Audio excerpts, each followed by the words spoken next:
মাঠটা করতেন উমেদ, তারপরে লতিফ ভ্যান্ডিজেন্সের খেলোয়াড় মধ্য মাঠে জসিম নিজের নিয়ন্ত্রণে বাধা দিচ্ছেন, আরেকজন নিয়ে দেওয়া হচ্ছেন আফজাল। আফজাল কিন্তু না, মাঠে রাজু দিয়েছেন চতুর্থ খেলোয়াড় কালন। কালন কালন লম্বা করে মারিয়ে দিয়েছিলেন আফজালকে, কিন্তু না, তার আগে সহকারী অভিজ্ঞান মাঠ পরিচালক জনাব সাইদুল ইসলাম শাহিন তারের বাসী ডান্ডা উত্তর আফজাল। সামনের দিকে রাজু, রাজুর পায় বল, বাধা দিচ্ছেন সেখানে তামিম। রবিবাজার ফুটবল একাডেমি জসিম আক্রমণে হবিগঞ্জ কালন।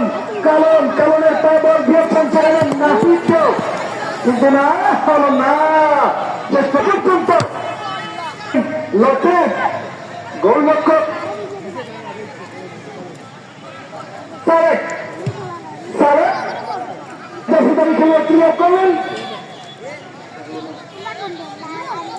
রাজু। রাজু এবং আফজাল বিপদ সীমানায়, বিপদের সম্ভাবনা। আফজাল উত্তর হচ্ছে না, হবিগঞ্জ ইউনাইটেড মনে হওয়ার চেষ্টা চালিয়ে যাচ্ছে গোল আদায় করে নেওয়ার জন্য সম্মান ভান্ডারী, কিন্তু না, আবারও ক্লিয়ার করলেন বিজয় বাংলা মধ্য মাঠে জসিম দিয়েছেন কালনকে। কালন কালন কাকে দেবেন ভাবছেন, কালন ওই কালন দিয়েছেন রাজুকে, সেখানে ৮ নম্বর জার্সিধারী রাজু এবং জসিম বাধা দিচ্ছেন তামিম। বাবুল সুপ্রিয় ফুটবল প্রেমিকদের সবাই এখানে গ্যালারিতে যারা রয়েছেন সবাই কিন্তু এককালের ফুটবলার আমি মনে করবো, যদিও আজকের আমি আমাদের উচ্চ বিদ্যালয় খেলার মাঠে দর্শক, কিন্তু আমি মনে করি সবাই কিন্তু সবাই ফুটবলার। আমার সুমন, সুমন আরেকদিকে খেলোয়াড় সুমন আক্রমণে হবিগঞ্জ ইউনাইটেড হোসেন ক্লিয়ার করলেন। সুপ্রিয় ক্রীড়ামন্ত্রী দর্শক মন্ডলী, এই মাঠে বারবারের চ্যাম্পিয়ন মিতালি যুব সংঘ বিজলি বনাম আরেক দক্ষিণাঞ্চলের দলের সংগঠন ইউনিয়ন জেলা সমস্যা, যারা আমাদের শক্তিকে জ্বলে উঠবে, প্রতিপক্ষ দলের মোকাবেলা করবে, সেই ইউনিয়ন জেলার সমস্যা বনাম মিতালি যুব সংঘ বিজলি।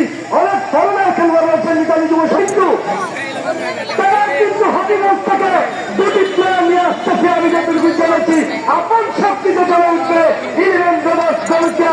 এখানে ইউনিয়ন জেলার সভাপতি আজকে যারা দেখছেন রুমান আহমেদ এবং সবাইকে আমি অনুরোধ করবো তাদের টিমকে আরো শক্তি করে নিয়ে আসার জন্য, চাকরি করে আমি একজনের মাঠে মিতালি যুব সংঘ সম্ভব হয়। আবার লতিফ মধ্য মাঠে বল, সেখানে উমেদ আনু বা প্রায় খেলোয়াড় আনু সামনে বাড়িয়ে দিয়েছেন, দিয়েছেন বিজয় বাংলা আফজাল।